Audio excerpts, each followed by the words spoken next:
cool. So let's first go over. First, I'm gonna throw it to Dhruv. Dhruv, like let's quickly go over like from last week. What were your, I mean, top 2 or 3 games? Top 2, 3 players. Any standout performances? Oh, from the last week, if I had to say, dude, I think what I was following closely is like the Eastern Conference. Like I was telling you, like the battle is pretty much for the top 3 seeds, right, in the East. So you had Milwaukee, which was, I think, a ways away at the back between Philly and which is the other team, Brooklyn. So I think Brooklyn played Milwaukee like 2 games in 3 days, pretty much, and they were pretty crucial games because they were going to decide like who gets the second seed and who gets the third seed in the East, and between those two teams. And I think both games were pretty intense, close games. They were both in Milwaukee, and Milwaukee ended up winning both. So what that did, I think, for them is it even won them the tiebreaker, right? So if the standings are tied, they get the tiebreaker and they move up to the second seed. So I think that's what happened. Milwaukee ended up winning both games, and Giannis pretty much like crushed it in those 2 games where he like took it over. And that's the thing with Brooklyn, I feel, at least, right? They don't have anyone to guard big men. So because of that, like any good big man can like really bully the shit out of Brooklyn. So that's what happened. I think both those games were super high profile, both like high intense games, and Milwaukee ended up winning both. And now they're like in the second seed, and that could be pretty crucial because this year the playoffs is not going to be in a bubble, so home court advantage. And if I'm not wrong, in the US they're starting to allow crowds back into these games, right? So now Milwaukee is likely going to get the 2 seed. So like in the semi-final of the conference, they're going to end up playing Brooklyn with home court. So that could end up being crucial. So that was pretty much in this last week. That was like the high profile stuff that came out. What do you think? What do you think about that, Akshay? So I agree. I think those 2 games, the Milwaukee Brooklyn games, were something that everyone was watching, and from my side, I mean, I have to say that a Milwaukee team that doesn't have a Brooklyn team that doesn't have James Harden, I don't know what that team's going to actually look like in a 7-game series, because he essentially is their point guard. Right. And without him, then it is Kyrie. Kyrie is a less effective point guard than James Harden, in my opinion. Why? And Durant is Kyrie. Yeah. I think James Harden puts a lot more pressure on the rim than Kyrie does. And I think James Harden's passing out of drives is a different level from what Kyrie offers. Kyrie is an elite scorer, no question. He's got handles that will spin anyone. But there's a reason why Harden's won his MVP, right? The dude is a threat. He's another level of talent and skill. And early on in the season, I think Kyrie ceded control of the point guard position to him. I think Kyrie also sees it that way. Yeah. So the trio of Harden, Irving, and Durant, I don't know how much we've seen of them to safely dismiss them. We know that their defense sucks. But to me, these 2 games against Milwaukee were like a real sort of test against a quality team. And the fact that the first game, Giannis, Dhruv, correct me if I'm wrong, I think Giannis went off for like some 40, 50 points, 49 points or something like that, right?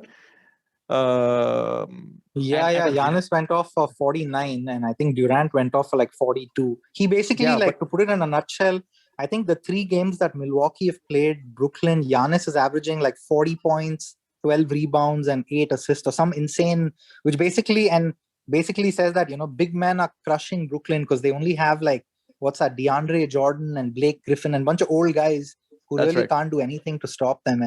And I think watching the playoffs, I think we all know like shit really slows down in the playoffs, and rebounding and stuff becomes super important. So that's the only thing. Yeah. And I think just to touch on your point, I was checking, they've only played 7 games together, the 3 of them, which is kind of a worrying thing because I was reading some trends where every time they've put together sort of like a new team, it's always taken a while. Sometimes the first season's very tough to come together immediately, just throw it together and win. And on top of that, these guys haven't played together, so they're going to have to pretty much come together in the playoffs and turn it on pretty much. Absolutely.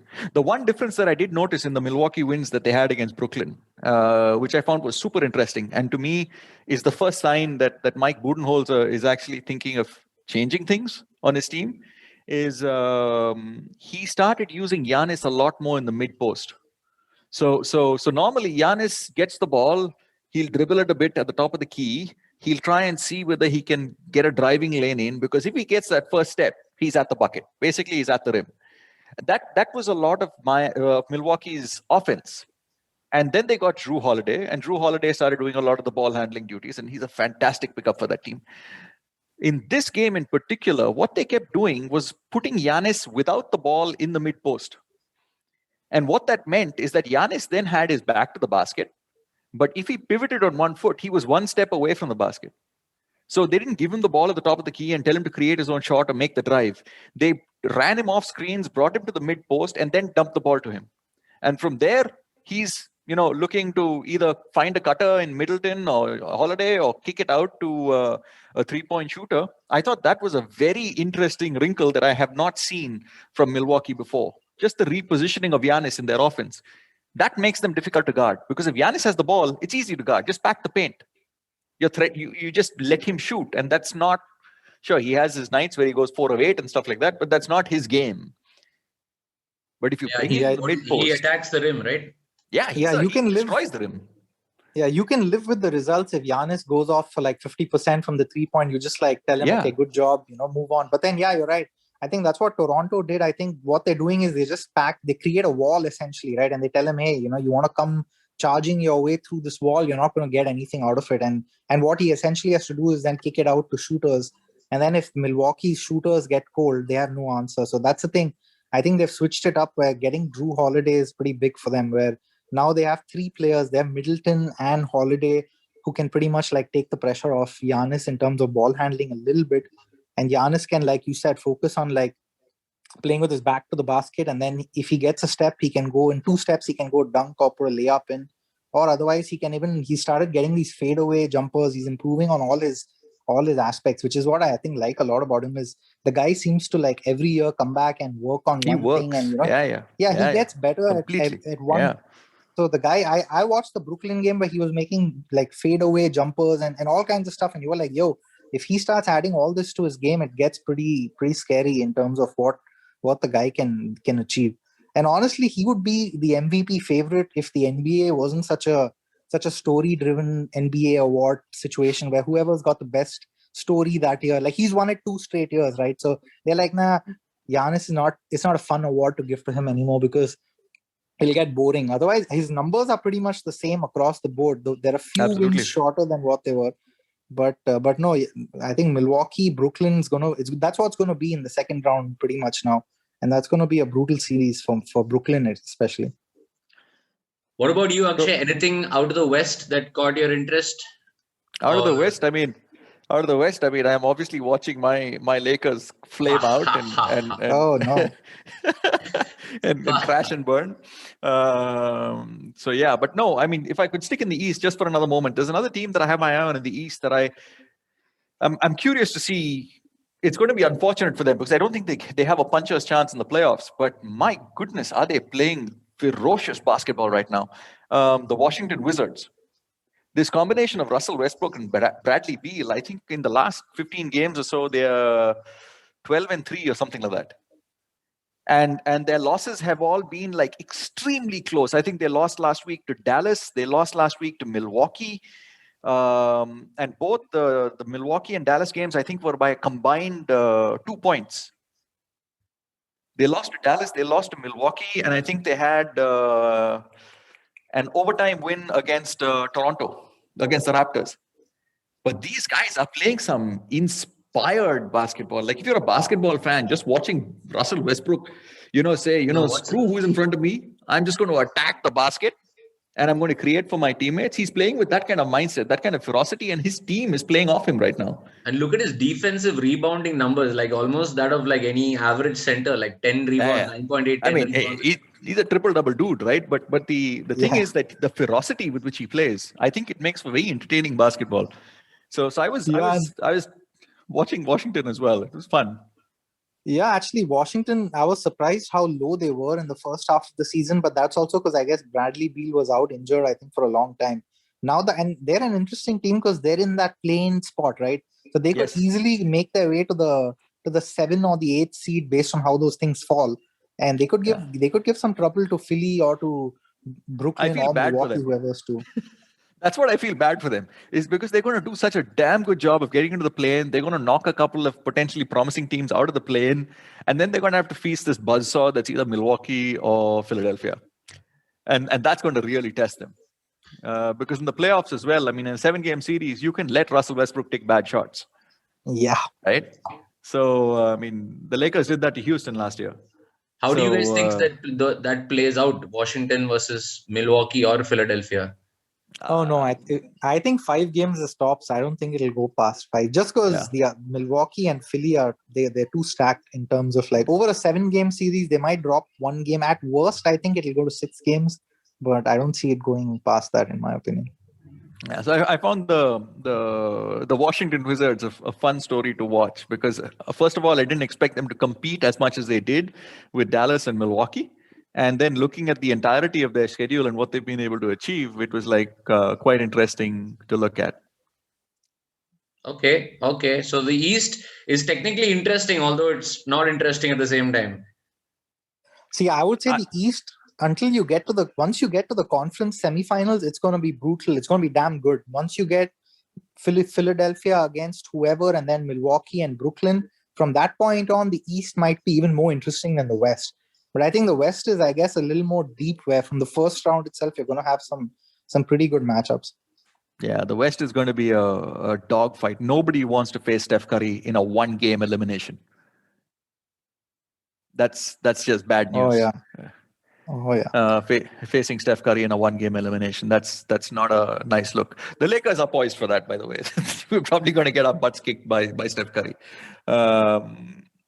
But in the so to me, in the East, the distinction between the quality of the top teams is so clear that you're going to see the really good basketball, as Dhruv said, probably emerge in the later half of the playoff. So as you get to the semis and the conference finals, that's when you're going to see the really high quality basketball. In the West, it's horrible. Because I think in the West, there is what you got even so between 6 and 10, you have what, 5 games between them, and you got 5 games left in the season. Yeah. I think at this point, the Lakers are pretty much locked in to be in the play-in tournament, because they lost to Portland last night, and that was like a head-to-head game. So they lost a tiebreaker to Portland, right? So now they're a game back or a half game back, and they don't have the tiebreaker. And I think the Lakers have a pretty rough end to the season. It's at least the next 2 games. I think if you want to just segue into it, I think next week they play the Phoenix Suns, I think, which is a tough one. And then they play the Knicks, Knicks.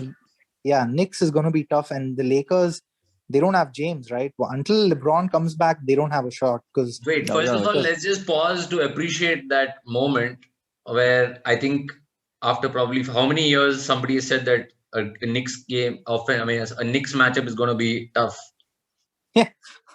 Yeah. Good point. They've done a good job. I think they cleared up a ton of salary cap. They actually made a pretty good run towards Durant and Kyrie Irving, trying to get them. They cleared up all their salary cap and all for that. But then those guys chose to go to Brooklyn. But they've still built a good team. They got Tom Thibodeau, who's like making them play hard, and they've got a bunch of hard workers. Tibbs has changed the culture, man. I mean, Tibbs and Randall have changed the culture. And I say this as a closet Randall fan, because I still see him as a Laker. This guy, when he was on the Lakers, his very first season in the league, his very first game, I think in the first 2 or 3 minutes, he broke his leg. And he was basically out for the entire rookie season. And then when he came back to a season that was essentially Kobe's finale.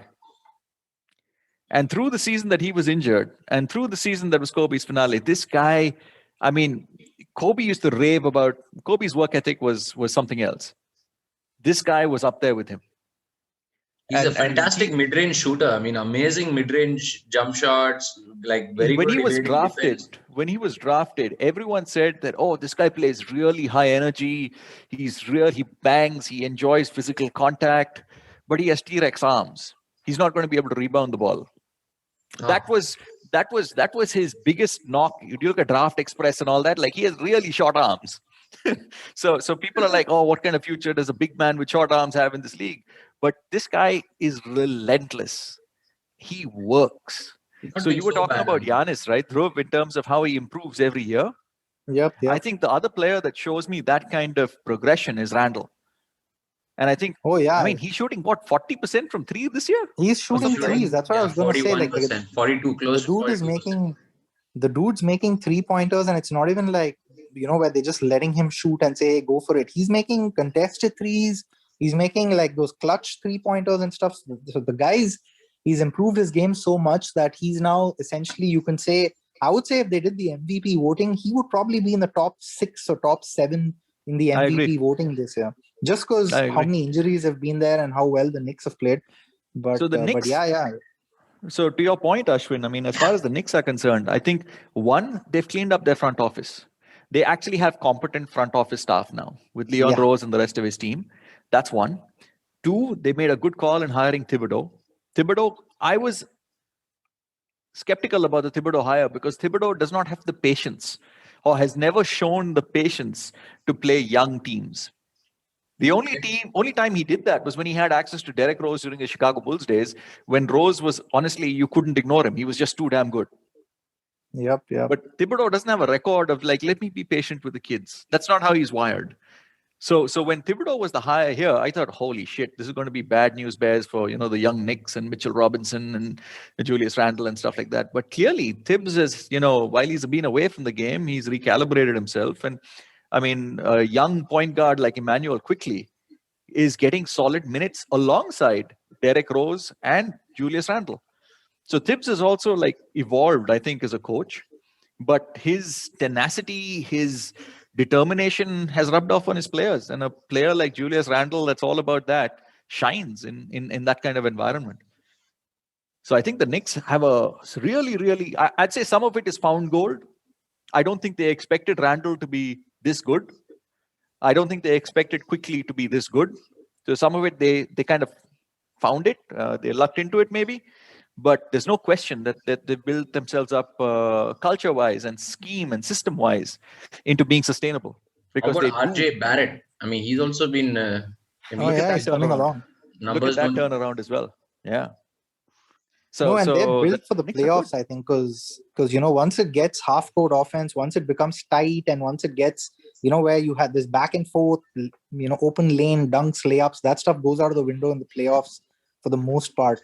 So once it becomes this cagey, once it becomes like a little dogfight, the Knicks are going to be like, they're going to cause trouble to someone.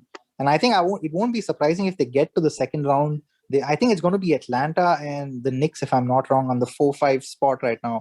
So if the Knicks, I think just with how Madison Square Garden is over here, just how intense their fans can get, they've sucked for like 2 decades and their fans are still show up every time. I think actually having them in the playoffs and maybe winning a series, the atmosphere at MSG is going to be insane. Insane. Especially in the playoffs. Totally. Yep. So I was reading this article about top 2 defensive teams right now. Like one, obviously Utah, and somebody was talking about the Knicks and their ability to guard the rim. One guy guarding the rim allows them to play better perimeter defense and allow people to take these low percentage perimeter shots, but in a kind of a guarded fashion that's helping them to stay effective on the defensive side. What do you guys think about this? Have you seen that, or is that bullshit? So I think I'm not sold on that. But go ahead, Dhruv. Yeah, and it's funny. The Lakers are actually one of the top defensive teams too.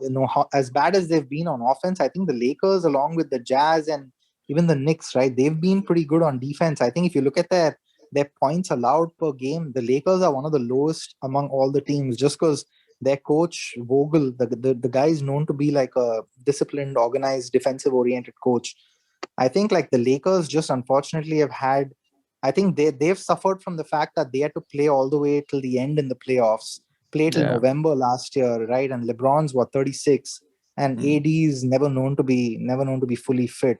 So unfortunately, the Lakers have had all these injuries that they're now in a spot where it's scary. As if you're a Lakers fan, you're dreading being in that playing spot because you can get shot out of the park in one game, and I can that's what relate. Akshay's worry is. Uh, Because that's why when they have that college basketball tournament which they call March Madness, right? That's why it's so Yeah. exciting because it's a one and done. It's like you Yeah, lose a game, exactly. you're out, and that's why you have You're out. upsets and you have buzzer beaters and all that crazy stuff. Mm. So I think you're going to see some of that.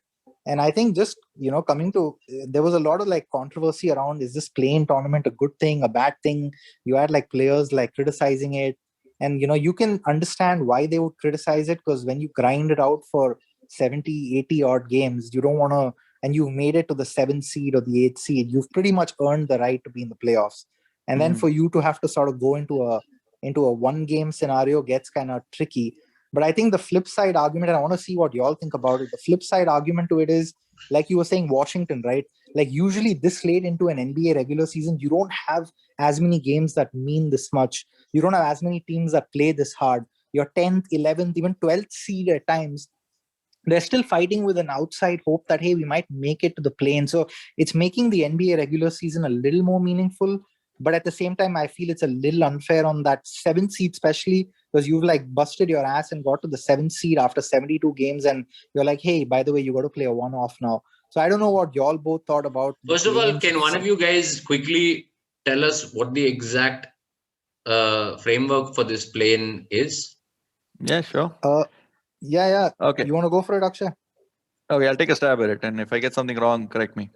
So the way it works is that now the only guaranteed playoff spots in the East and Western Conference are till position 6.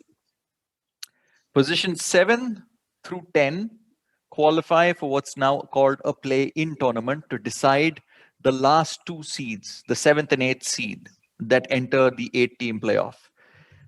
The 7th seed at the end of the regular season gets 1 game against the 8th seed.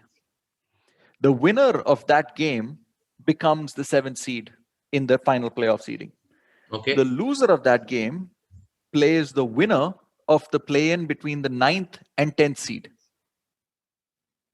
Whoever loses the play-in between the 9th and 10th seed becomes the 10th seed and is out of the playoffs. Whoever wins that 9th and 10th play-in game gets a chance to fight for the 8th seed in the regular playoffs. Okay. So that's how it works. So if you're the 7th seed and you win your first play-in game, you don't play anymore. You're good. You just wait for the playoffs to start.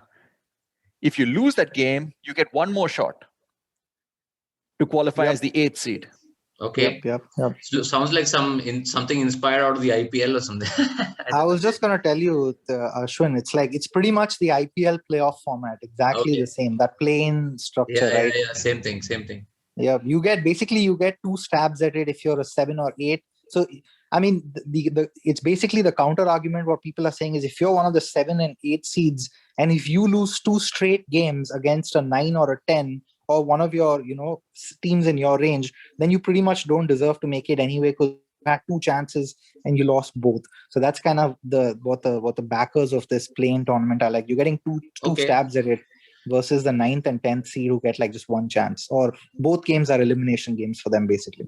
But the IPL, I think it makes sense for the IPL because the number one, the tournament itself is so short, so it makes sense to give people that extra chance. But over 70 games, yeah, that sucks, man. If the Lakers have to then play to like kind of play at least like 2 more games, and then everything relies on those 2 games pretty much.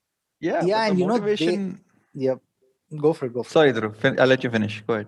No. What I was just going to add is, I think this concept of the play-in was introduced when they were having the NBA season finishing out in the bubble last year. They added it as like an extra element to the NBA season. And I think the players didn't think it's going to become like a permanent fixture of the NBA season.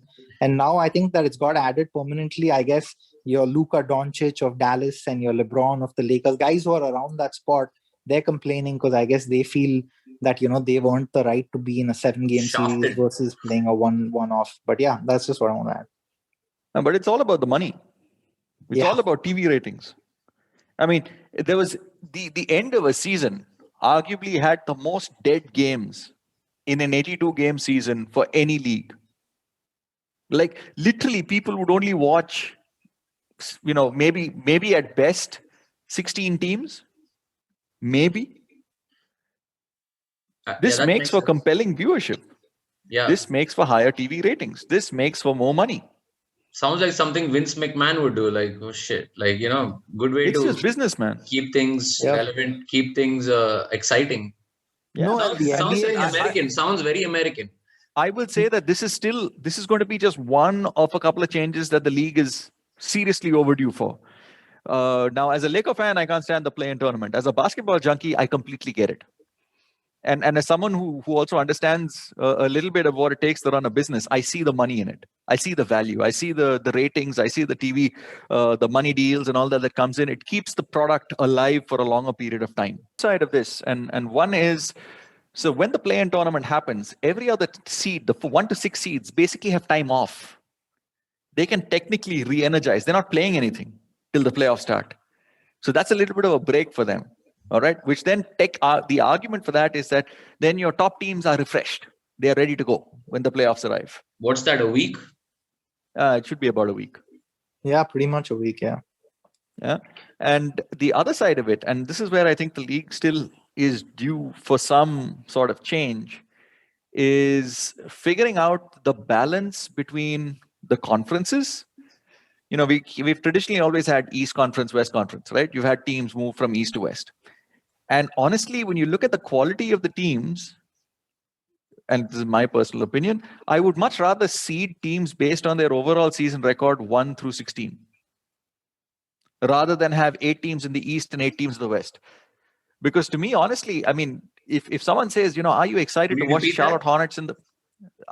So rather than have 8 teams in the East and 8 teams in the West, I would say regardless of what your geography is, the top 16 teams should be the playoffs.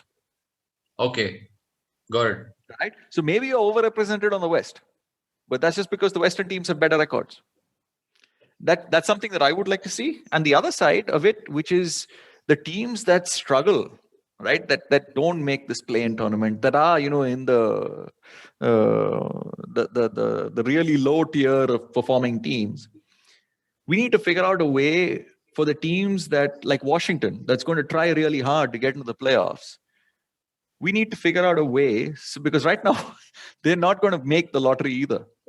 They're going to get a shitty mid-first round pick for all their effort. There has to be a way to make these teams that are just barely good, to give them that competition in the next year. But that's a separate topic, and I digress. But what do you think about that, Dhruv? No, so I think it's a good point. I mean, it's nice. I mean, it's worth thinking about. Yeah. Like the only comment I'd have on the seeding it separately is 2 things, right? One is, if like I'm with him to where, ideally you want to seed the teams 1 through 16. I think there've been people who've said, hey, let there be 8 and 8 from the East and West, just because the Eastern Conference teams play more games within each other and the Western Conference play more games within each other. So either you'll have to change the entire structure to where you'll have to play the same number of games crosswise, or at least one thing, if it's like a happy medium of sorts, is if you have the top 8 from the East, you have the top 8 from the West, and then you structure them 1 through 16 on their records. That way you might have 6 of the top 16 be from the West and have the bottom teams. So that way you have a lot of the Western teams don't have to clash with each other in the playoffs. You can have, 5 or 6 Western Conference teams in the top half of the seedings in the playoffs, and then the Eastern Conference teams. Because like you said, no one wants to watch the Chicago Bulls or the Charlotte Hornets or, name it, like your even the Boston Celtics. I think no one wants to. We all know they don't have much of a shot. So I think that's another thing where, just because, the Eastern Conference teams to some extent have that advantage where they're playing like a Milwaukee. They're playing, I guess, 4 games a year against Charlotte, 4 games a year against Chicago, 4 against Detroit, 4, so they're getting sort of an easier pass. So either they have to change it all up to where every team plays every team the same sort of amount of times approximately. So that way the records are more equal or even, or like you said, otherwise, if that's not the case, at least get 8 and 8 and then do the seeding from that point on based on their records. So you could have only 1 or 2 teams in the East, or in this case, this year, I would think only 3 teams from the East might make the top 8, and then the others will have to like battle each other out. Indeed. So even right now, I mean, when you guys look at it, how many teams, I mean, from the West fall in the top 16, and how many teams from the East fall in the top 16? So we'll have to check. I mean, again, it might be a bit skewed just because the Western Conference teams, in my opinion, they beat up on each other, right? Like Phoenix and Utah and stuff. They like this year, the 1 and 2 seed is Utah and Phoenix. And while their actual number of wins may all align similarly, but they've been playing tougher competition. They've been playing each other way more, and they still, to Akshay's point, they still have more teams above 500 in the West than they have in the East, which kind of tells you, despite tougher competition, the West have more teams like performing well. But I think the point of the West is like you have the Lakers that are like what, 7. You have a team like the Dallas Mavericks who's going to be in the 6th spot. And honestly, if someone told me, if I woke up from a coma like a month later and someone said, hey, the Mavericks are in the conference finals, I'd be surprised, but I wouldn't be appalled or I wouldn't be shocked, just because they have a superstar in their team. They have a second potential superstar in Porzingis in their team. Like, you have so many teams in the West that could end up in the West finals. Denver could end up. The Clippers are one of the favorites. Phoenix and Utah, like I was saying, they're the top 2 seeds, which no one would have predicted. So there's so many teams like Golden State. No one wants to see them in a best of 7 because they have so many guys that know what it takes to get it done, like Draymond Green and Steph Curry and stuff. They've been in these battles for so many years that you don't want to be like one of these Phoenix Suns type of teams that's never been in the playoffs, and all you sort of have is Chris Paul, and he's trying to like teach everyone in the playoffs what it takes to win. And Devin Booker and DeAndre Ayton and these guys, they're in their first playoffs, and you're up against Steph Curry, who's come in as a 7 or 8 seed, however it might line up. That'll be interesting. So the West just has so many puncher's chance type of teams, right? Who can upset a higher seeded team, which is why I think the West sort of like way more stacked. Yeah, I agree completely. Generally, historically, we've never had a number 7 or 8 seed even make the conference finals. Never. This could be a season, because it was shortened and because of this play-in, right, where you actually might see that happen if you have the likes of the Lakers or the Warriors suddenly get hot and stay healthy, because these are teams that are known to beat quality teams before.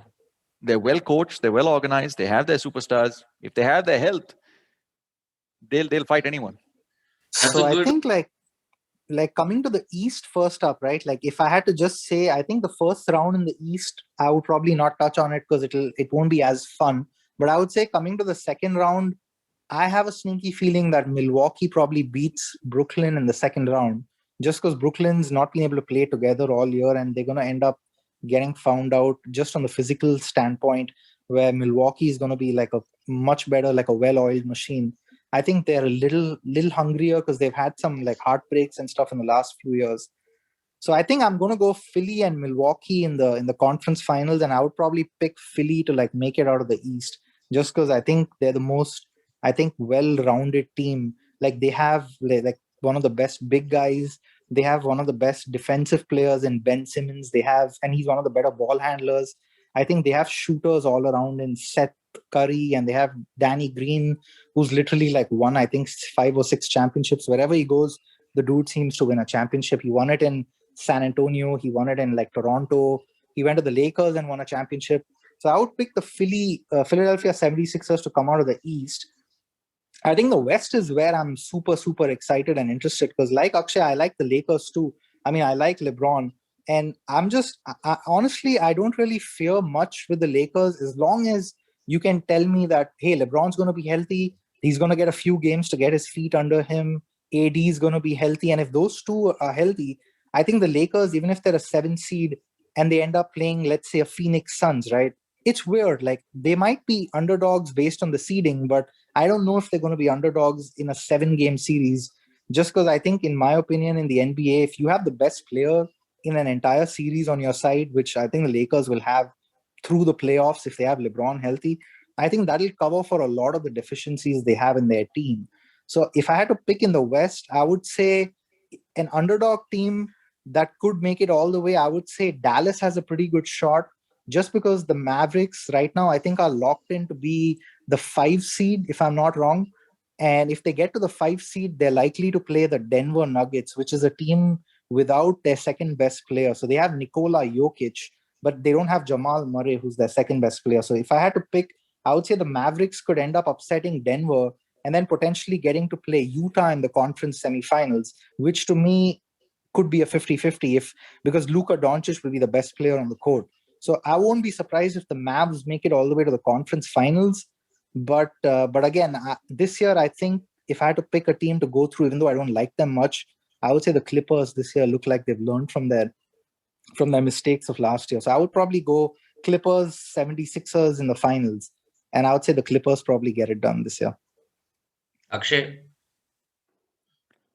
Yeah, I mean, some consistency there. I mean, from myself as well. In the East, I see this clearly as a Bucks 76ers conference final. That's why I think it's going to go. And I think the 76ers, Embiid needs to be healthy. So assuming fair health for everyone I'm talking about here. But the 76ers are going to give the Bucks all kinds of problems. I think one of the underrated aspects of the 76ers is, to me, overlooked defensive player of the year, and that's Ben Simmons. I think that guy can really terrorize other teams' half-court offenses with his movement and his reach and his athletic ability. What was he, injured, or he didn't get as much playing time this season? What is the deal? He's been on and off, but he's back. He's playing now. And Ben Simmons is I mean, you watch that guy play, he's built for basketball. If he can find a jump shot, my God. Yeah, so I think in the East, for me, it's clearer. I think we're going to see the Sixers come out of it. In the West, it is all over the place. I do not want to diss the point guard, Chris Paul, but I think the Phoenix Suns might be the easiest team to beat in a first round of all the teams that are around. Only on experience? Only on experience. Inexperience, yes. I think the veteran teams will find a way. I don't think you can really manage Chris Paul, but generally like get under the skin of players like Booker, Ayton, Bridges, key components of what makes the Suns so good.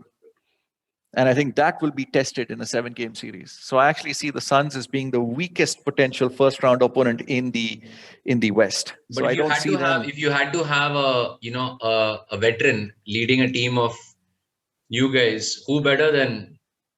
No one better. No one better than Chris Paul, right? No one. But again, that in the season, it's clear.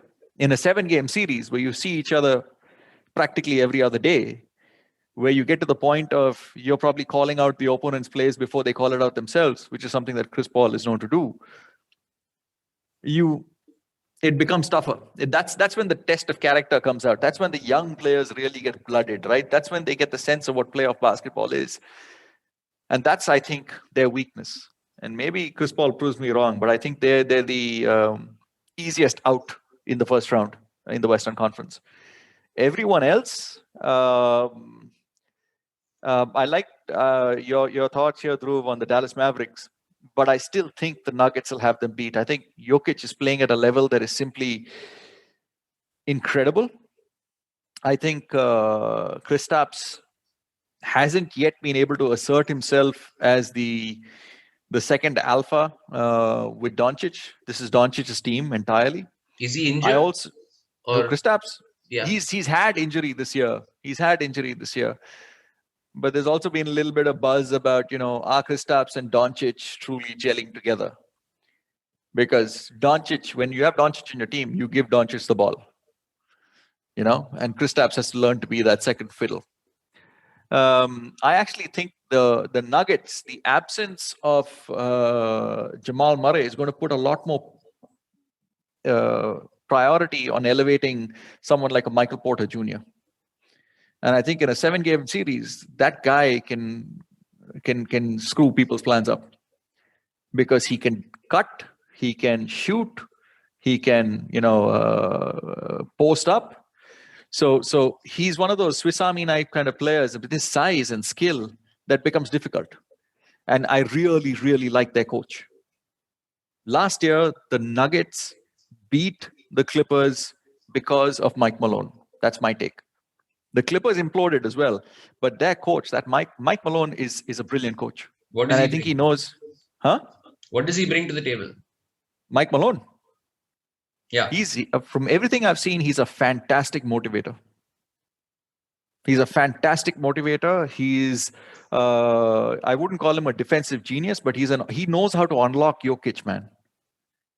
I mean, Jokic is having the season he's having because of Malone. So between a 4-5 Nuggets and Mavericks, I would still give the edge to the Nuggets. I know Jamal Murray is not there, but I think they have the personnel. And along with Aaron Gordon, another cutter. I mean, they've got Will Barton, Aaron Gordon, Michael Porter Jr., all these guys have to do is just move because Jokic will find them. So I have the Nuggets rated a little higher than the Mavericks. The Jazz have been very impressive to me because they've also been very, very strong without Donovan Mitchell.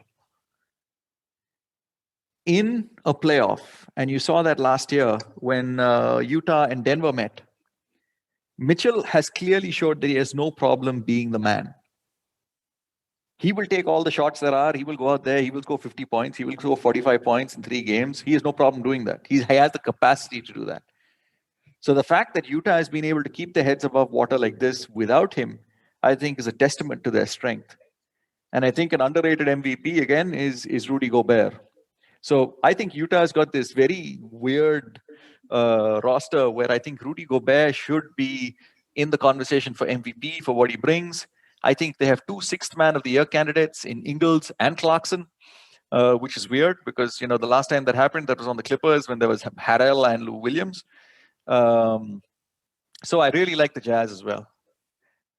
Now, that said, in the conference finals, I'm betting that we see the Jazz and Clippers for the West. And between the two of them, like Dhruv, I'm giving the edge to the Clippers. Okay. So I see the NBA finals as well as the Clippers and Sixers. But I see the Sixers taking it, and I see this storyline of Doc Rivers beating his whole team to get a championship. Oh. That would be sweet in terms of a storyline, especially because they threw him under the bus after they lost the series, right? So that would be interesting. I'm also, I think, interested to see, like, I know one point on the Denver, right? They're one of those teams that in a basketball home court sense, they have a true home court because of the altitude. That is also right? true. Yes. That's that one good point for Denver, where I think they know how to play at that altitude. And that's big for them. But there's another thing I feel that this is such a weird year that the team that might end up actually being the last man standing sort of thing might just be the team that ends up staying healthy for the rest of the playoffs. Like, we might see players falling left and right, and you might end up seeing the squad that just keeps it together, like physically, might just be the team that ends up coming through, especially in the West, because you have every team has injury problems. I think outside of the Clippers, for them, it's more mental. I think they've choked and collapsed under pressure. And I think that franchise, if I'm not wrong, the Clippers have never made a conference finals, let alone an NBA finals. So they're known to be like the basement team in Los Angeles, where they just look up to the Lakers and they're like, okay, they play in the same stadium, they watch their banners all over. They're trying to build their own stadium somewhere, I think in Inglewood or something. But they have that wasn't the case last season, though, right? Last season was pretty competitive between the two, correct? So same thing, right? Last year, Clippers were again, they built up this team. They acquired Paul George and Kawhi, right? And they were supposed to take it to the Lakers, and they were up 3-1 in the Western Conference semifinals. All they had to do was close it out, and we would have got to see Lakers-Clippers in the Western Conference finals. But sure enough, they did what the Clippers are historically known to do, which is like fold under pressure. And they gave up a 3-1 lead and ended up losing 3 straight games to Denver, which I think no one saw coming. And, Paul George is one guy. I think if you had to pinpoint one player who's got the most to prove in the playoffs, it'll probably be Paul George, because he's been getting trash talked apparently by other NBA players on the floor. And, because he gave himself, I know Akshay probably knows it, but to tell Ashwin, he gave himself this name Playoff P, right? Like, I'm Playoff Paul. And he ended up sucking really bad in the playoffs. He was terrible in the playoffs. So now people were calling him Pandemic P because he was that bad in the playoffs last year. So now he's got that much onus on him where he's got to rebuild his confidence. And I think I'm interested to see if he has a bad stretch shooting wise. Is he going to be able to get over it? Is he going to be able to get himself over the hump? Because they're going to need him to be one of the guys who takes and makes like these tough shots with like time winding down. Kawhi is pretty clutch. I'm not that worried about the numbers he's going in with. I mean, he's playing very well. Not so bad.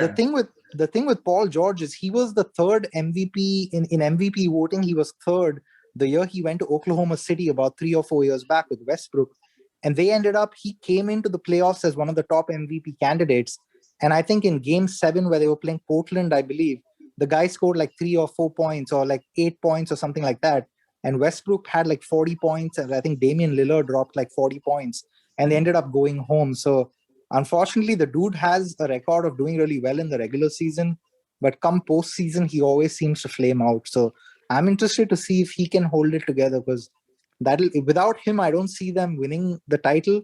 So I'm assuming the guy's gotten over his playoff issues, because if he's not able to deliver, the pick of Clippers, even making it to the finals, I don't think it's going to work out for them unless Paul George can not choke in the finals, to put it. How's he been on injuries this season? He's been not bad. He's had a couple of games where he's missed because of stuff, but his level of play this season has been what most people have expected of him. In terms of his output, both from a scoring perspective and on and the defensive perspective. Okay. Akshay, any underdogs in on either side, East and West? Lakers. It's weird. Like, if the Lakers get LeBron, I don't know if I'm going to watch the betting odds, but I'm going to be pretty confident the Lakers are going to be favorites to win every series, at least up until the conference finals, if they have LeBron and Anthony Davis in their team. I think they're going, because they have the Dennis Schroeder guy. He's been out for a few days. I think if they get their whole team back, I don't think, in fact, on the contrary, I think your Phoenix Suns and your Utah Jazzes, they're going to be shitting in their pants. They don't want to face the Lakers in a 7-game series in the first or second round. If the Lakers have LeBron with 5 games under his belt and he's back to, being 80-90% of his old self, and if Anthony Davis can get his injury issues behind him, I think you don't want to see the Lakers. Like, this is only 6 months back that these guys won the title, and they've not lost any core pieces, I would say, except for Rondo and maybe Dwight Howard. But they've done an okay job, I think. Right? What's that? That's the bizarre thing. You've taken a championship roster. You've added Marc Gasol, right? You've added Andre Drummond. You've added Dennis Schroeder. You've added Wes Matthews, right? And one more. Give me one more. Who else? Montrezl Harrell. Montrezl Harrell. That is a 5. That is a 5 that you could start and say, you know what, they might actually fight for the playoffs. They've added that to a championship team. And they've gone backwards, right? Yeah, but the weird thing is, I was reading this statistic and they were saying when the Lakers have fielded LeBron, AD, and Schroeder at the same, like all 3 together in the same 5, they're 21-7, I think, in the regular season. So they were one of the top 2 or 3 seeds in the West until I think Anthony Davis went down, and then LeBron was holding the second seed. We were the second seed till Davis dropped. Yeah, till Davis. And then I think LeBron and Schroeder were holding the fort down pretty well. But LeBron, I think whichever team he goes to, if he goes down, there's no hope. He carries, he's the playmaker, he's the leader, he's the everything. So, but then the thing is, LeBron's also one of those guys who seems to, at least recently, elevate his game in the playoffs. Like, he's one of those guys who gets better in the playoffs in the last few years. Like, he can play 45 minutes and do everything for the team. I mean, I remember watching, No doubt. what was it? What was it? The Cavs and the Warriors. And I think I was watching that series and I was like, this is a total mismatch. And the first game, I think LeBron goes ballistic and scores like 50, 60 points. And what's that dumbass J.R. Smith ends up messing it up. So I was like, dude, like the guy single-handedly almost beat the Warriors in the first game. That could have changed the series. And they ended up obviously getting swept in that series. But he's got that kind of potential and cachet where he can, no one's going to want to see that guy. If he's 80, 90% healthy and he's able to play 35, 40 minutes a game, just his experience of playing those insane amount of years in the playoffs, going to the finals every year, I think the Lakers will be pretty confident they can take on anyone. But I'm worried about their health. There are three players that in all my following basketball, where in the playoffs, they are different people completely. One is LeBron James, who's a different person in the playoffs. I mean, and it's very usual to see LeBron James-led teams lose their first game in a playoff series and then win the series. Because one thing, I mean, maybe the one thing that I can add, although I've not, really followed him, and but whatever little I've seen, whenever I do follow the Lakers or even LeBron in when he reaches the playoffs, he seems to be more efficient the deeper he goes. Like he knows how to distribute his energy well. Like if you put it in, like in boxing terms or whatever, he kind of like wear his opponents out and then like go for their throats. See, the man has a photographic memory. All right. You can Google LeBron James photographic memory. That he's done these press conferences where someone would ask him, so at this point in time in the game, at around the 4-minute mark, it felt like things turned around, and he will give you a play-by-play at the press conference of every possession that happened after that.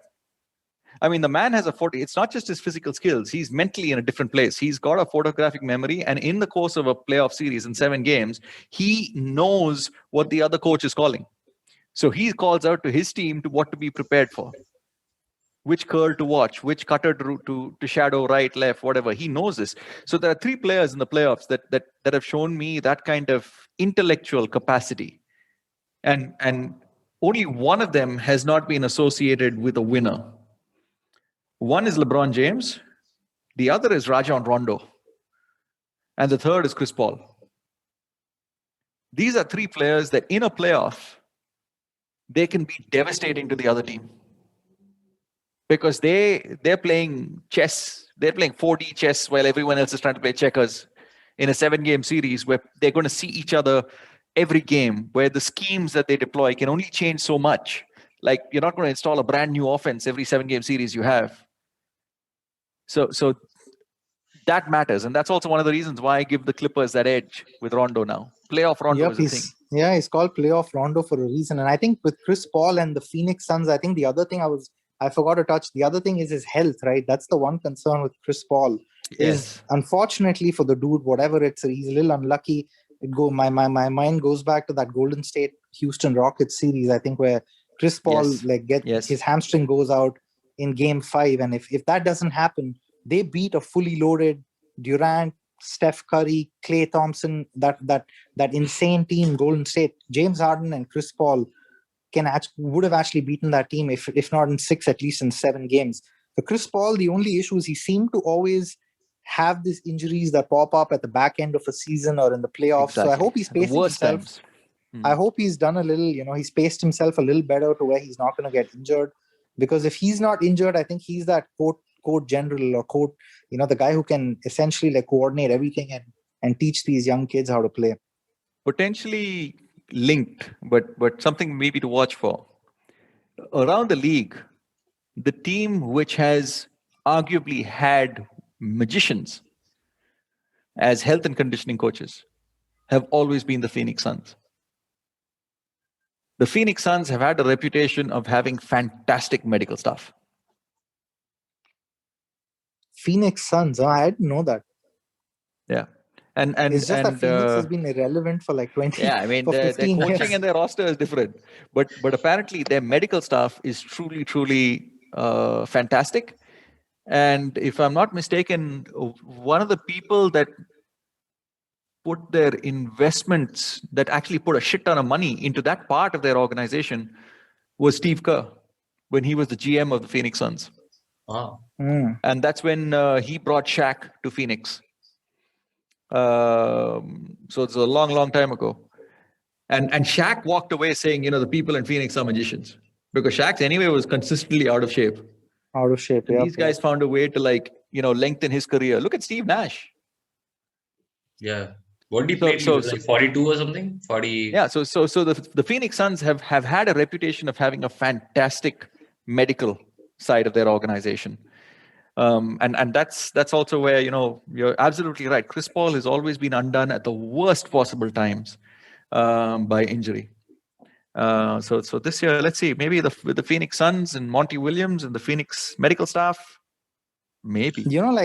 One team that we've kind of gone our way up and down the Western Conference, and we've left one team out, and I want to bring them up. What do y'all think of the Portland Trail Blazers? They're like one of those teams that are these X Factor teams. They have a guy who can drop 50 on you.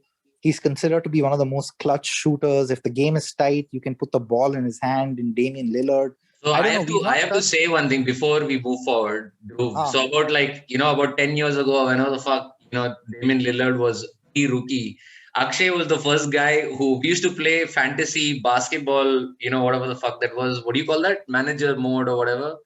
And I remember you picked this guy, Damian Lillard. I was like, who the fuck is this guy, Lillard, man? He's got a weird name. He was like, okay, this guy is going to be a MVP candidate someday, man. And that guy, and that guy just stuck in my mind for some reason ever since. For the last 10 years, I just keep following him. Man, unreal. But unreal player. Yeah, and Portland is another team that last few years, they've been unlucky too. For some reason, they can never seem to have their entire team healthy when the playoffs come around. They have a big man, Nurkic, who's pretty good. They have Lillard, they have CJ McCollum, they have Carmelo Anthony, who can come off the bench and give you points. So they have players all around. It's just that and they're going to be in the 6th seed, right? So they're going to be potentially facing the Clippers in the first round. So that's potentially an interesting series to watch where, one thing with Damian Lillard is the guy is not scared of the moment. If it's a tight game, he's not going to get cold feet to take a shot. He's got, and the other thing is he's got one over Paul George. He's got one over Paul George. Not one, but he's got a couple of times. He's got, he's shot a series winner, like a 35-footer or something over Paul George. So psychologically, I think that series could pose some interesting matchups where how Paul George is going to cope with Lillard is going to be interesting. He's also the guy that shot a series-ending game winner over Patrick Beverley. Yeah. Yeah, he's got the most, I think, series winning. He's got one or two of them. I'm not sure how many he's got, but no titles, right, for Lillard? No titles, because the story with Lillard always is the NBA, when you read and you watch a lot of these sports talk shows here, every year the sports media sort of kills these athletes for not having a ring, right? They're like, oh, you don't have a title, you don't have a ring. So I think what that's done is it's made a lot of these players just jump around chasing rings essentially, so they can clear their name, not be one of those one of those great players to have never won a ring. And I think that's where Lillard sort of separates, where he's happy where he is in Portland. It's like one of those hippie towns over here in the Northwest. No one really cares about Portland, in terms of LA and New York and all the major cities. And he's okay not going and joining up with another superstar. He's okay playing where he is and building a team around. So, he's one of those guys that he may not ever win a title, but because he's that good, and I think him and CJ McCollum could pose a threat to a lot of teams. He's going to be one of those players who's always a pain in the butt in the playoffs, and it's going to take someone really good to knock them out every year. But they're never going to be probably that team that goes over the hump, just because, the NBA you have players joining together and stuff. And when that talent comes together, I think Portland's always going to lose out to those kind of teams like Brooklyn. The only reason that I see Lillard and I marvel at this guy's calm, and he's got this thing about Dame time, right? What time is it? It's Dame time, I think this is the last year that the Portland Trailblazers will look the way they look. Is it a contractual thing? Or? No. As a roster, I think they're super imbalanced. So they've got young players. They've got a shit ton of guards. They've got way more guards and, 2s and 3s than I think they need. So if I would look at their roster and I think of the players that come to mind, you say Dame, you say CJ McCollum, right? These are the guys that make their engine run. Yep. The big man, Yusuf Nurkic. Yusuf Nurkic is good, but he is not going to he's not your rim protecting. He's not your defensive big that you want. Their other big man is Enes Kanter, who is for all intents and purposes turnstile as far as defense is concerned. Right? I mean, he can't defend for his life, but he can rebound like crazy. His offensive rebounding is fantastic. Right? So that's there. Then around that, you've got guys like, they picked up Norman Powell, right? They gave up Gary Trent for Norman Powell. Norman Powell is a great player. But again, he is in that mold of McCollum and Lillard. Then they have Anthony Simons, who's a fantastic young player. But again, also is in the mold of a Damian and a McCollum. So I think there's something in this roster here. Then they've got Carmelo Anthony, who's arguably the most effective when he has the ball in his hands in the mid post. Then they got Robert Covington, who's going to cover your corners for your corner threes. Yep. So from a roster perspective, I don't think this is a balanced roster yet. I've got a feeling they're going to do something in the offseason. It will not surprise me to see them try and move a McCollum to create space so that Simons gets more playing time, because Simons is really good. He's just not being allowed to show it much because he doesn't get much minutes. So yeah, I'm not sure. And they need a big. They really need a big.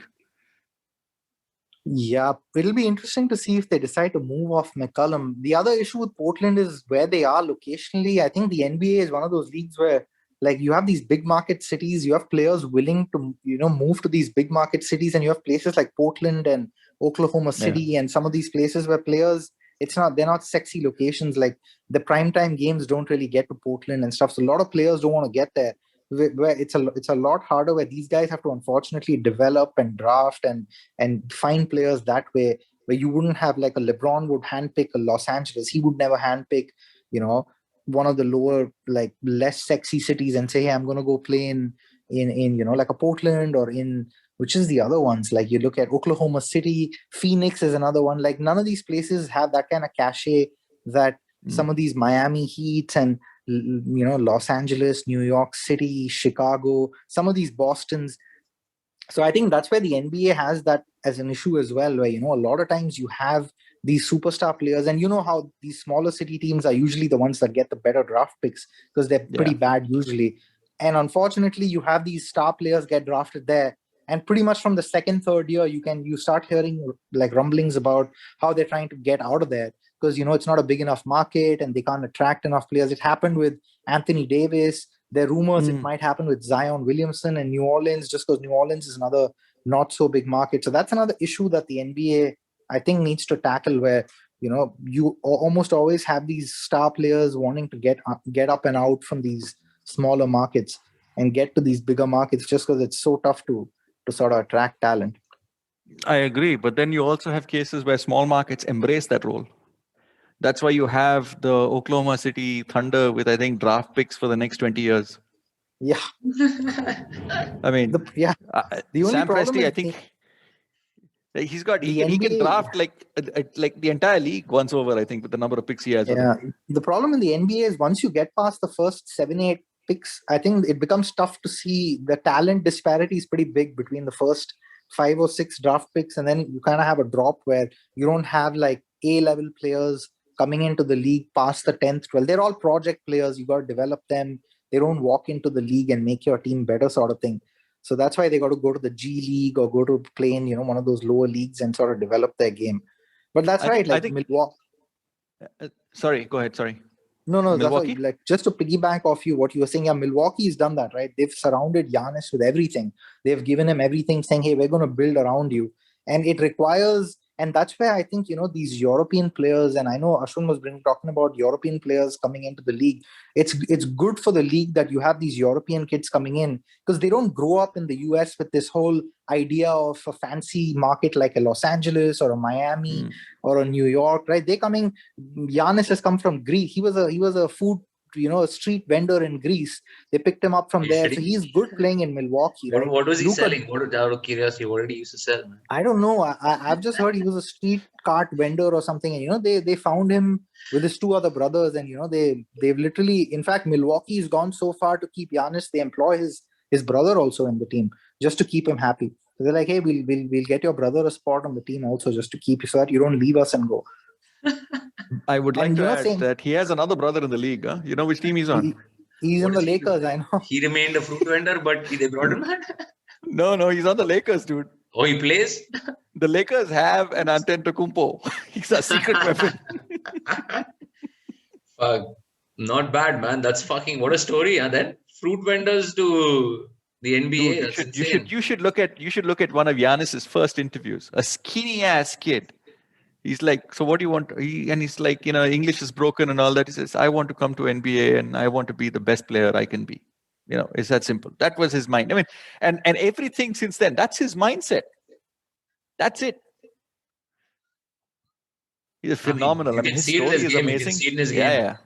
Let's move on to like a question that Dhruv asked that I like the answer to. I mean, from both of you all, like your thoughts. What's happening to the Warriors? Are they done as a title contender in the near term? I mean, or what do you think is going to happen with them? No. I mean, if you give me a roster and tell me, okay, I'll give you Klay Thompson, Draymond Green, and Steph Curry, and this kid called James Wiseman, and yeah, you can keep your coach, what's his name, Steve Kerr, and your GM is Bob Myers, but you're not going to be a contender, I'd laugh. I mean, the fact that they ended up with the number 2 pick, at the end of, on a team that has Thompson, Curry, and Draymond Green. See, Thompson and Curry, their skills are not predicated on athleticism. So those skills are not going to decline as dramatically as an Andre Wiggins. How old are they? Curry's what, 32, 33 or 34? Yeah, I think Curry's 32, 33. I think Klay Thompson's 30, 31, I think. Yeah. I think the only issue with the Warriors, I think they would still be a contender. The only worry point for me is Draymond Green. He's the one guy who was, the way he led that team, the kind of defender he was in his prime. I think he's the one guy who's, I think physically, if he starts to deteriorate, they're going to find it hard because he was like the heart and soul of that team outside of Steph Curry, even though Klay Thompson was as important, but Draymond was like that glue which put everything together for them. And he was like the guy who kept people accountable. And his defense was legitimately A+ at the time when he was, in his 26, 27 year age. He's a little bit of a worry. If he gets past 30 and his physicality starts to really wane, that'll be interesting to see if they can still fight and cope in the West. So I see Draymond basically coaching Wiseman. That's what I see. Successor. I see Draymond coaching because Wiseman, if you look at his skills, it's incredible. That kid can move. He can jump. He's got the beginnings of a 3-point shot. He gets a little lost on defense, and Draymond gives him a hell of a lot of shit for that. But I think that kid is special, James Wiseman. And I hope the Warriors can find something for him. And beyond that, okay. Steph could probably play till he was like 50 or something, right? And he probably still look like he's 30 while he's at it. The other thing that I think is very underrated about the Warriors is their front office. Bob Myers getting D'Angelo Russell for just 1 year and then translating that into Kelly Oubre. There's a degree of savviness, and picking up a guy like Juan Toscano, what's his name, Junior Anderson. This dude, these are guys who know their role and play hard, and that's what you need for a team that has Steph Curry and Klay Thompson. You don't need guys trying to be super alphas. You want guys who can be chill and know their place. And I think that's also allowed a guy like Wiggins to bloom. So I think the combination of the Warriors, the entirety of their organization, front office, coaching staff, players, I don't think they're going anywhere. They come back next season healthy. They're under a little bit of pressure because they moved into this new arena, and as soon as they moved in, COVID hit. And then the year Yeah, Klay yeah. Thompson went down, and second year he's gone down. So they haven't had this full year in front of their new, because they moved from Oakland to San Francisco. So it's going to That's be right. interesting. They want to have a good year next year, definitely. Otherwise, there are rumors that Steph Curry might actually look to move somewhere, because he has about 3 to 4 years where he can still be like a plus level player on a title winning team.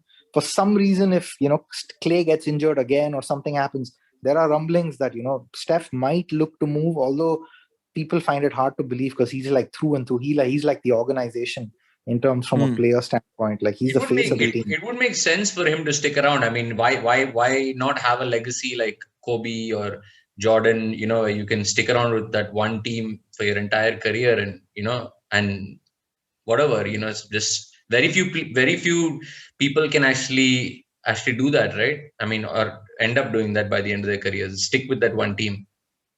Yeah, and I think that's why he's gonna, like, hopefully for the Warriors, they're gonna contend next year. And if that's the case, he's gonna stay for sure, because he loves that team. He's like being drafted by that team and stuff. My only fear is if the Warriors end up flaming out next year in the playoffs and his contract's coming to an end in a year or two, probably after that, he might look and say, hey, I want to win another ring.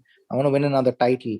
And who knows, he might look to go to the Lakers, or their rumblings. He might move somewhere on that California side, just because his family and stuff is settled over there. So at best, His dad he'll is a move former to the Laker. Lakers. His dad is a former Laker too, yeah. So they're just rumblings, but it'll all depend on how the Warriors cope next year, because Clay is coming off 2 pretty bad injuries back to back. Yeah.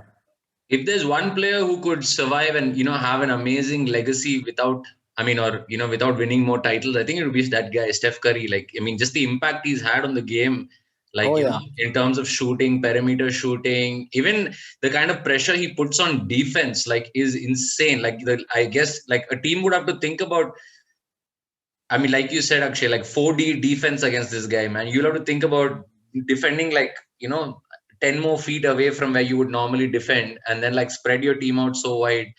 It's insane. Dude, he's changed the game. He's changed the game. Like it drives me nuts when I watch these other teams play, and you have these guys running free for a layup to an open basket, and they kick it out and they make a guy take a 3. And you're like, damn, this is Steph Curry's impact on the game. Where these guys have got an open layup where they can run and make it, and they're still kicking it out and saying, hey, take a 3, we can get +1 instead of 2. And they make it sometimes, or when they miss, it just drives you nuts. And you're like, oh God, not everyone is as good. But that's how the game's evolved. And the power of the 3-point shot. Just look at the number of 3-point shots taken over seasons. It's incredible. Yeah, the rise of the 3-point shot. The crazy thing is the rise of Golden State as a team led to Houston the Houston Rockets hired Daryl Morey and Mike D'Antoni, and they basically pivoted their entire roster into an analytics roster where they only took 3s or layups. They completely took the mid-range out. In fact, they would get yelled at, or the coaches would tell them, you're not taking a mid-range shot. If you're anywhere that far back, just take a few more steps, go for a 3, because the 3 is higher than the 2. Just on simple analytics, these guys only pushed for layups, dunks, or 3-pointers, which is why when Houston went cold, it was pretty bad to watch. They would go like cold for 20-25 shots and not be able to make anything. But that's a different thing. But then it completely changed the way the analytics took over the game, because they were like, if you have to beat like a Golden State type of team which can make 15, 16 threes a game, we got to make at least 10 or 12. And for that, we got to take at least 25 or 30. And that just changed the game. I've seen teams take 40 threes a game sometimes. And you're like, wow, it's like the 3-pointer is a layup, essentially. I mean, for a lot of these players. Absolutely. Yeah. But on Steph Curry, though, just a question, and without looking it up, do you know his name? Do you know his name? Mm-hmm. Stephen Curry is what I thought. So Stephen is actually pronounced Stephon. Okay. And Stephon is his middle name. Oh, so it's not his first name? His first name is Wardell. Oh, shit. Okay. Good. Wardell. So Wardell Steph Curry. That was his name. Good call, man. I mean, marketing team at Golden State probably was like, yo, man, Wardell is not Wardell is not happening. Wardell is not selling jerseys, motherfucker. Nobody's going to wear Wardell on their back. I mean, we know your dad, Del Curry and all that, but Wardell, no, man. We're going to pass on that one. What else not But happening? the other interesting thing about Steph Curry, I'll never forget, because I watched the what you call the draft that year, and everyone was super high on this kid called Blake Griffin, and he's going to change the game, and a guy can jump out of it. And at that point, mind you, at that point in time, people like Blake Griffin is the next Carlos Boozer, right? And you're like, is Carlos Boozer really that good? I mean, like, Yeah, what the fuck? Yeah. I was just about to ask, what the fuck? Like this. And the second pick was this kid called Hashim Thabit. Okay, Hashim Thabit, poor guy. It's only unfortunately for him, he was born into a 7'4" body, and he didn't do much else with it. He stood around the basket. He was a terrible basketball player. But the New York Knicks were desperate to get Steph Curry, because Steph Curry was a point guard from Davidson, and he had lit up the March Madness tournament that year. So New York was desperate for Steph Curry. And New York had the 8th pick in the draft. And I looked it up. So I'll just read out some names. Okay, tell me how many of them you know. Number 1, Blake Griffin. Number 2, Hashim Thabit. Number 3, James Harden. Okay. Number 4, Tyreek Evans. Number 5, Ricky Rubio. Number 6, Johnny Flynn. This was a disaster because Rubio was a point guard from Spain.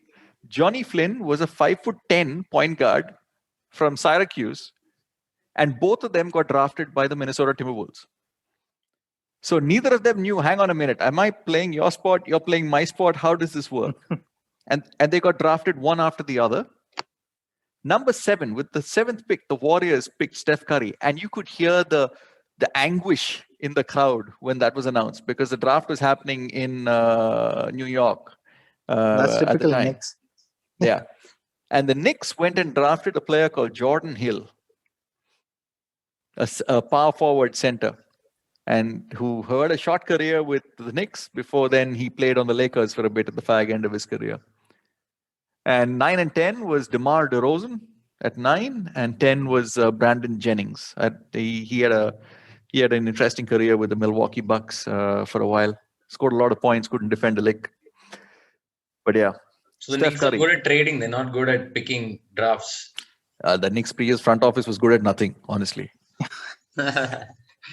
Okay, Dhruv, I'll throw it to you quick. Let's go with, who are your picks for MVP, Defensive Player of the Year, and Sixth Man of the Year? Let's go for Coach of the Year. Let's go for Coach of the Year too. Coach of the Year, I would go with the Knicks. I mean, it's difficult. The Coach of the Year would be either Tom Thibodeau for the Knicks or Quinn Snyder, the Utah Jazz coach, just because of how well they've done. But I would probably go Tom Thibodeau just because if anyone had told me the Knicks would be like in the 4th seed, I wouldn't have believed it. So I mean, they've really impressed like crazy. MVP, it's like an interesting year for the MVP, right? Because you had, I think, the first half of could we take this one award at a time? Yeah. Let's do that. Go for it, Coach of the Year. My Coach of the Year is going to be Monty Williams. Okay. Of the Phoenix Suns. Phoenix. Okay. I don't think anyone gave them a lick of a chance at the start of the season. Yeah, Phoenix has surprised all of us. Okay, and right now they are sitting at 48 wins, which is the 2nd highest win total in the entire league. But they actually have. I mean, Booker, they've got, what's the other guy? They had Booker last year. They had Ayton last year. Ayton, yeah. Okay. So what has he done differently this year? He's got Chris Paul. Okay. but the Phoenix Suns actually they showed some glimpses in the bubble last year. They did in the bubble. They were the hottest team in the bubble last year. Yeah, they were one of the hottest teams. Right as soon as the thing started, right? Like yeah. They were one of the hottest teams to not make it into the playoffs. Okay. Then Akshay, why don't you go first? I mean, MVP. My MVP this year is going to be Joel Embiid. Okay. I think he's figured out something, and I think Doc Rivers has helped him figure that out. That the game of basketball is not necessarily about himself, and it's about doing more with the rest of his team. I think defensively, I'm being committed on both sides of the ball. So I think offensively, defensively, emotionally, he is carrying that city right now. The city of Philadelphia is being carried by Joel Embiid.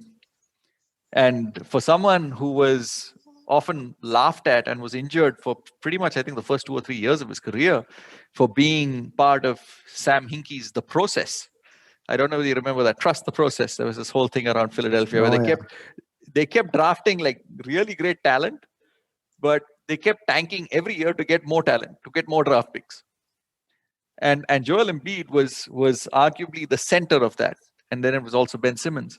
So I think for him, the way he's played this season, the commitment he's had, the health he's had, I don't see how one can not give it to someone who's averaging who has a PER of 30, close to 31. Okay, I'll ask you guys questions after I get Dhruv's pick. Oh, for MVP, I would honestly give my pick to Nikola Jokic, just because I think for Embiid, if he had not gotten injured for as long as he did, because I think he's played, if I'm not wrong, he's played 48 out of 67 or something like that for the Philadelphia 76ers. And I think Jokic has just been available a lot more. And I think I would have probably still edged towards Embiid, but the fact that I think Jamal Murray went down, and most people expected the Nuggets to sort of go down a little bit. They've actually won, I think, 10 out of 13 games since he's gone down. And Jokic is center of everything. I think he's one of those dudes where if you watch him, I think walk into a gym against all these, traditional buff, bulky, athletic players, you think, who's this clown? Like, what's he going to do? And then he end up, really giving you the business and really putting you to shame, dropping like 30 points a game on you. And I think you'd be like, how's this guy dropping these many points on us? And just watching him play these awkward fadeaway jumpers and his passing, I think I haven't seen in a long time, and maybe ever. Like he's one of the best passing big mans you'll see in the NBA. Like his vision range, the dude could be a point guard for his size, right? So his stats look like a really, really good point guards, like a really big point guard stats. Yeah, and I think just in terms of the fact that he's been probably available like 90% of the time versus, I guess, Embiid, who's missed 18 games. Yeah. That probably would be the only reason why I would give it to Joel Embiid. I think that between the two of them, I think that is the clincher. I think the fact that because to your point about after Jamal Murray has gone down, the Denver Nuggets have not been completely flawless, right? I think they're still last 10 games. They're still 7-3 though. Yep. But I think his availability is what will give him the edge over someone like Embiid. I think you're right on that one. Any honorable mentions? How about guys like Luka, Randall? No. Any hope for them? They'll get votes maybe, but they're not going to come out on top. Yeah, the guy who will get some votes but definitely won't win it is Chris Paul, just because he doesn't have the stats. But, like we were talking, Devin Booker's been at the Phoenix Suns and he's been averaging 25, 26 points a game for years, 3-4 years, and he's never won even 40% of his games in any season. The fact that Chris Paul, when you talk about like most valuable, like what that guy's done for that team in terms of teaching them how to win. And I think I was reading this interesting stat somewhere where, Chris Paul, when he was drafted by the New Orleans Pelicans, I think, the first year he came into the team, he upped their win total by 20 games that year. The year he left them and he went, I think that win total dropped by 25 games. Then he went to the Clippers, and I think the year he didn't leave them. He got traded to the Lakers, and then they said no. Oh, they said no, And then when he went to the Clippers... I'm still sore about that. I think the commissioner stepped in and did that bullshit. Yeah. But wherever he's gone, when he went to Houston, most people haven't gotten along with James Harden or have gotten to play with Harden in an efficient way.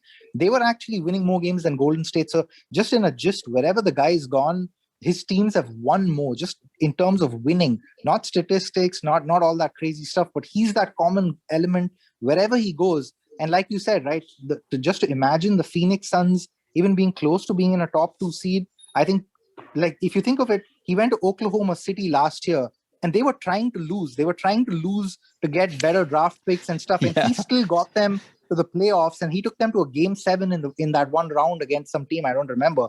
But that's how valuable. Against Yeah. Westbrook and Harden. So Chris Paul took that Oklahoma City team and made them competitive, and so just in general, he won't win it, but what he's done to change that team and drastically improve their win total in terms of games, I think Chris Paul, just as a mention. No. Luka too. Hasn't Luka made a pretty big impact at the back end of the regular season? Yeah, Luka was actually the betting favorite when the season started, if I'm not wrong. But I think he came into the year like a little out of shape. And then I think the Mavericks really struggled in the first half of the year. But yeah, you're right. He's been killing it in the back half. But I think his rough start to the year, I think, kind of pushed him way behind. Luka's going to win an MVP. There's no question in my mind. He's going to win an MVP. He has that kind of talent. He's got to get it all together in his head. Like even today, when I watch Luka play, there are things that he does that is like, my goodness, man, look at that skill on that kid. It's incredible. But then, on the defensive side, you'll see him just completely like, point to the basket and tell the guy he's guarding to like, okay, yeah, just go score. It's over there, that kind of thing. And the other thing is that right now, he still thinks he knows he's the bee's knees, and he still thinks he merits differential treatment. So he tends to whine a shit ton. Needs some hard knocks. Yeah, no. He gets hit. No question. But the way he complains and whines, I think he's one technical away from a suspension. He's had 15 technicals already this season or something like that. But that's probably also the European players coming into American rules. Maybe, but that's what he's got to sort out. What he needs to sort out is his commitment to his defense, his commitment to his game. He showed up out of shape. You're absolutely right, Dhruv. And then he's got to be a little more zen mentally in terms of how he responds to adversity on the court. Because sometimes he can come across like a whiny little baby. Defensive player of the year. Anybody? I'll let you go, Dhruv. Okay, I would say Ben Simmons, hands down. I think this one's pretty easy for me. I think Ben Simmons, the way he's played, I've watched him in a lot of games. I've watched him guard guys like Giannis. I've watched him guard a lot of guys. I've even read up a lot of these stats where I think the guys shooting when guarded by Ben Simmons, I think their percentages are way down. I think their efficiency, the quality of shot they take is way down. But just in general, I think Ben Simmons, a lot of times people focus so much on what the dude can't do, which is shoot jump shots, that people kind of get away from so much stuff that the dude does really, really at an elite level. And I think his defense has been, spectacular. I think Rudy Gobert is, again, he's one of those guys that's in the running every year. But I just think this year, the biggest sort of leap from year to year in terms of performance on that defensive end's been probably Ben Simmons. I think Gobert's kept his level. And I think it's, again, one of those things where it's not sexy, I guess, to give it a Gobert like every other year. But I think Ben Simmons has really taken a massive leap. I would probably give it to Ben Simmons. Ben Simmons is my pick.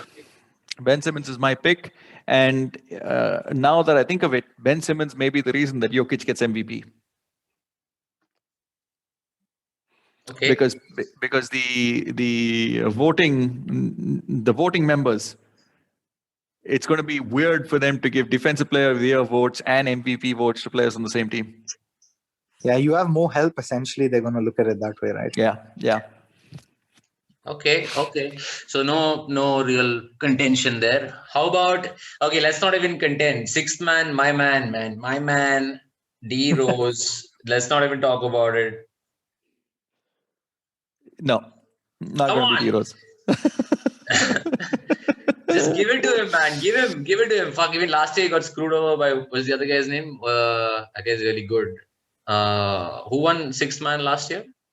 Was it Montrezl Harrell or Lou Williams? One of them. Harrell. Yeah. And the guy who came second was Dennis Schroeder. Sixth man picks, Akshay. Sixth man of the year, Jordan Clarkson. Utah Jazz. I don't think that. I think here's another story of a player who has found his role. After being drafted by the Lakers in the late 20s, and finding his way to the Utah Jazz. This is a kid who knows how to score the ball. He New can Lou score. He can Williams, the next Lou Williams. with better defense, I think. But the difference between him and I think credit needs to be given for his growth into this to Quinn Snyder, because Quinn Snyder has definitely figured out, what Clarkson is. A guy, at least in his years at the Lakers, he could be super distracted easily with a million things. He's got skills. He knows how to put the ball in the bucket. And he's clearly worked on his ball handling and all that since then. But Quinn Snyder has helped him find peace with his role, which also means that, sixth man of the year and coming off the bench, which early in his career, this guy might have taken offense to, he now embraces. And for him, it's less about, and as it is with most good basketball players, it's less about where you come in and it's more about where you are when the game ends. And Quinn Snyder puts a lot of trust in this kid. The only thing that I think is going to challenge him is that he has a teammate who is equally, I think, up for consideration for who's going to take some votes away from him. Okay. And that's Joe Ingles. But to me, it's Jordan Clarkson. What are his stats? Let's just quickly go over what his stats look like.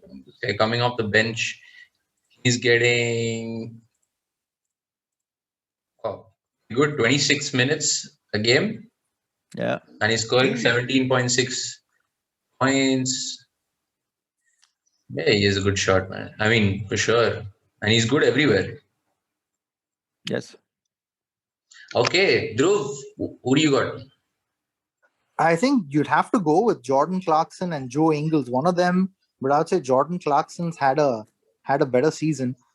But I think, it'll be difficult to go past those guys. So you've seen years where you've had 2 sixth man of the year contenders in the same team and still go to that team. So, I mean, that's not one of those awards that they say, we can't give it to one of them just because there are 2 of them in that team. But I think just as another honorable mention, I think it should be Jordan Clarkson because the dude's grown a lot. But I think this guy, Jalen Brunson from the Dallas Mavericks, just off late, watching him come off the bench and play for the Mavs, he's been super exciting. I would say if he's not in the first 11, he'd be interesting for next year because he's had a pretty good back end second half of the year. But I think, Jordan Clarkson, his numbers are like way better than most of the other guys. Okay. Cool. So let's wrap up with this question. Again, from Dhruv, what can Bron do in the next few years to get back into the GOAT discussion with MJ?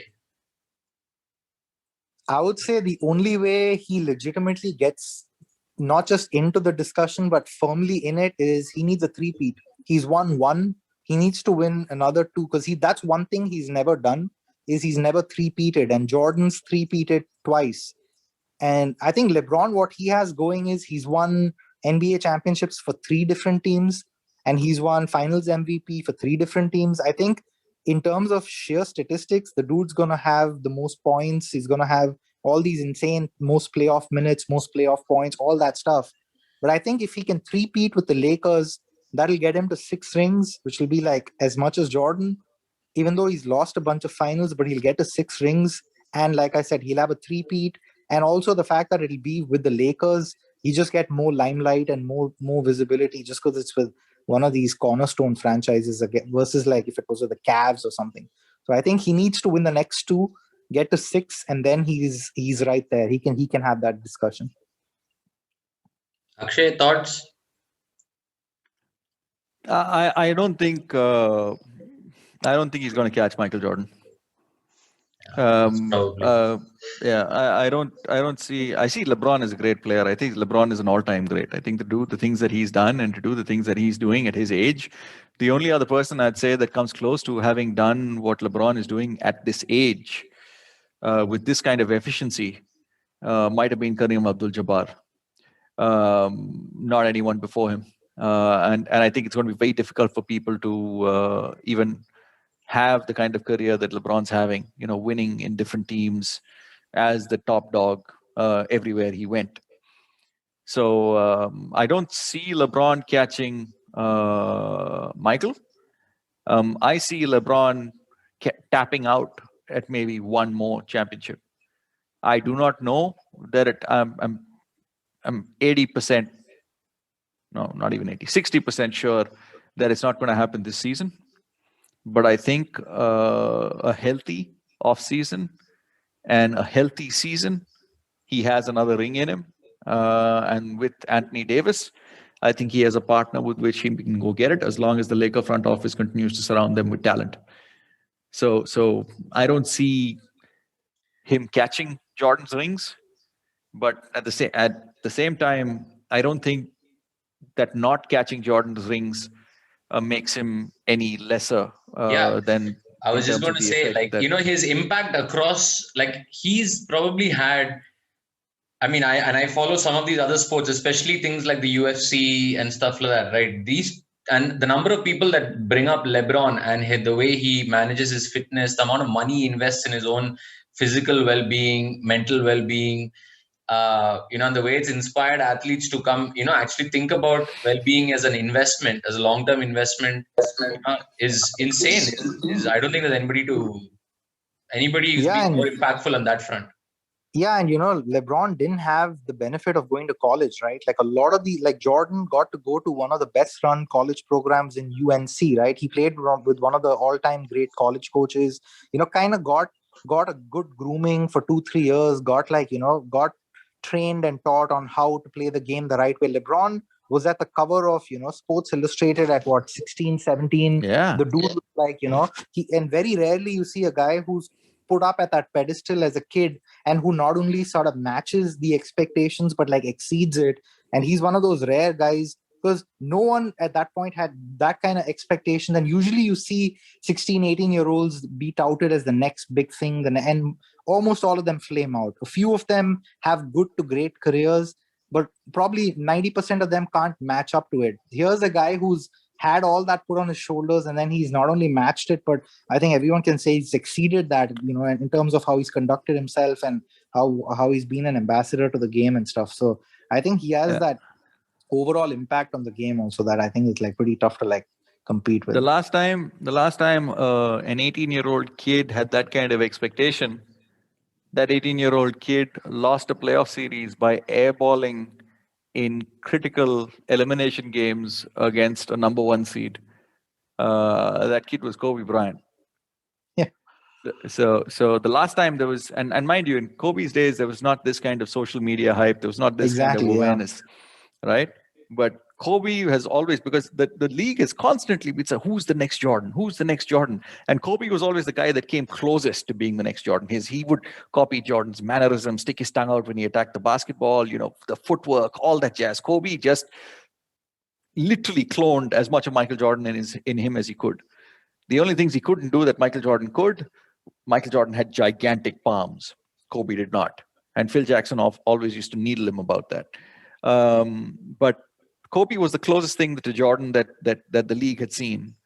LeBron is going to make us have a conversation about who's the closest thing to LeBron when all is said and done.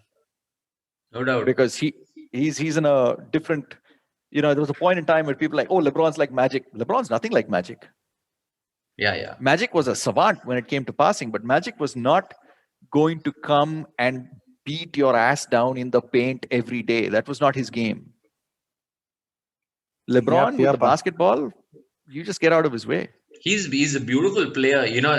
I mean, obviously I don't follow basketball that much, but I did, I mean, whatever little I played, the way, I mean, what it would take to be such a well-rounded player like LeBron is unfathomable. The amount of work you have to put in, the amount of pain you have to go through to be so well-rounded, have such amazing vision, unbelievable. His vision is unparalleled. I literally don't think there's ever been a better player with such good court vision like that guy. There's court vision. I'd say he's up there with Magic. Magic saw some of the passes that Magic was able to pull off. If you go back and look at some of the Showtime reels, right? It's how did he even know there was someone there? Why is that ball even going in that direction? But Magic had vision that was unlike any other. Magic also had this thing about being this extremely effusive, happy, smiley, big personality. but you stepped on that court and he would kick you in the nuts and stand on it while you were down. He was that kind of a player. LeBron, until very late in his career, didn't show us he had that mentality. LeBron was always speaks the right thing. He's busy. His pre-game routines were always warm-ups, and he had special handshakes with each of his teammates and all that. But later on in his career, especially against that Golden State series, that's when he realized that, when you have someone down, you got to, put your foot on their neck. Anyway, on that note,